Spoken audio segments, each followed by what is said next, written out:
ओम श्री सिद्ध भैरवाय नमः. बघा मागं काय सांगितलं, पांडवांची उत्पत्ती, व्यासाची उत्पत्ती आणि सुखाची उत्पत्ती. आता आपला कोणता भाग राहून गेला का, यम हा साऱ्या जगाला त्याचा धाक आहे, शनीचा आणि यमाचा. पण शनीला कोणाचा भ्याव? बजरंगबलीचं काय का, ज्यांनी बजरंगबलीचं नाव घेतलं त्याला शनी लागत नाही. कारण बजरंगबली म्हणजे काय, निस्वार्थ, सहा विकार त्याच्यापाशी नाही. आणि त्याचं सगळं जीवन काय, प्रभूचं कार्य.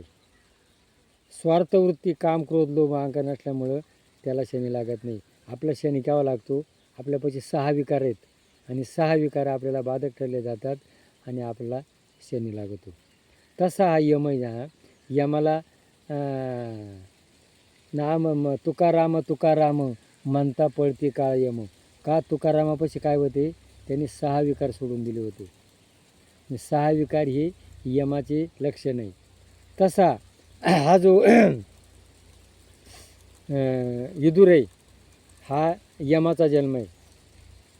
आणि मग यमाचा जन्म ज्या वेळेला मांडव्य ऋषीला काय झालं, मांडव्य ऋषीला त्यांनी लहानपणामध्ये त्याने काय केलं होतं, असं भुंग्याला काटा टोचला होता. आणि त्या मांडव्य ऋषीच्या आश्रमाजवळ एका राजानं काय केलं, चोरांनी चोरी केली आणि ती चोरून टाकली आणि ते निघून गेले. निघून गेल्यानंतर त्या राजानं त्या मांडव्य ऋषीला विचार न करता सोडावं दिलं. आणि मग त्यांनी यमाला त्याला काही झालं नाही. यमाला सांगितलं, मला तुम्ही का सोडावं दिलं? म्हणून तो चोरी केली. म्हणून मी काहीच केलं नाही. मग तू लहानपणी काटा टोचला होता. म्हणून लहानपणी ज्या वेळेला जायला गुन्हा आहे तो माफ केला जातो. आजही 14 वर्षाच्या आत त्याला शिक्षा केली जात नाही. आणि मग तुला मग मला म्हणा ती शिक्षा काय, अज्ञातपणाला झोपेत, स्वप्नामध्ये काय काय वेळेला आपण संकट बघतो, काही खरोखर बघतो. आणि मग आता तुम्हाला ते केलं ना, मी तुला शाप देतो, तुला नीच कुळात जन्म घ्यावा लागेल आणि खूप अपमान सहन करावा लागेल. आणि मग तो विदुर कोणाचा मुलगा, दासीपुत्र. त्याला काय म्हणायचे, धृतराष्ट्र आंधळा, पंडूराजा, धृतराष्ट्र प्रधान होता. पण काय झालं का, त्याला काय म्हणायचे,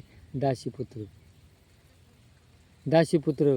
कर्णाला काय म्हणायचे, याचा सारथीपुत्र. सारथी म्हणजे कोण, सेवक. दासी म्हणजे कोण, सेवक. सेवक म्हणजे तो सगळ्यात कमी मानला जायचा. पण आज आहे ना, आज मजूर आहे, सेवक आहे ना, तो एक नंबरला आहे. आज मजुराचं राज्य आहे. जे मोठमोठे मानकरी होते ना, त्यांचं राज्य गेलं.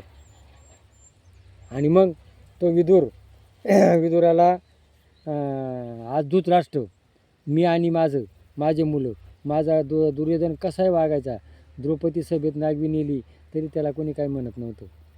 आणि मग तो जर शिकवायला गेला, कोण, यांनी सांगितलं होतं विदुरांना, हा तुझा मुलगा जन्माला आलेला आहे म्हणं, हा सगळ्या कुळाचा नाश करील, अनेकाचं जर चांगलं होतं असेल, एक मिळाला तरी चालेल. काय, आजही बी एखाद्या 2-3 लोकांची जमीन जरी बांधायला गेली आणि अनेक लोकांचा फायदा होता तर त्याचा विचार केला जात नाही. पण त्या धृतराष्ट्रानं त्याला काय मारलं नाही आणि त्यांनी त्याचा खूप अपमान केला. म्हणून त्याचं अन्न खात नव्हता विदुर. तो काय करायचा, कन्या खायचा आणि नदीच्या बाजूला जाऊन राहायचा. आणि धृतराष्ट्राचं अन्न कोणा खालतं, यांनी भीष्माचार्यांनी. द्रौपदी सभेत नेले तरी काही म्हणला नाही. आणि द्रोणांनी याने अन्न खाल्लं होतं. कृपाचार्य आजी जे होते ना, म्हणून खोट्याचं अन्न खाऊ नये, आजही नीती आहे. आणि मग असं त्या विदुराला जन्म घ्यावा लागला, यमाला घ्यावा लागला. आणि त्या यमाला अनेक यातना सहन कराव्या लागल्या. कशामुळं, त्या मांडव्य ऋषीच्या शापामुळं. म्हणून प्रत्येक कर्म करताना विचारपूर्वक करा. कर्मा तुका म्हणे लेखा न चुके ब्रह्मदिका, कर्मानुबंधे मनुष्य लोके, जसं कर्म असेल तसं फळ मिळतं. म्हणून सत्कर्म करा, कोणाला जरी वाईट बोलता येत नाही, चांगलं बोलता चांगलं वाईट बोलू नका, चांगलं करता येत नाही तर वाईट करू नका.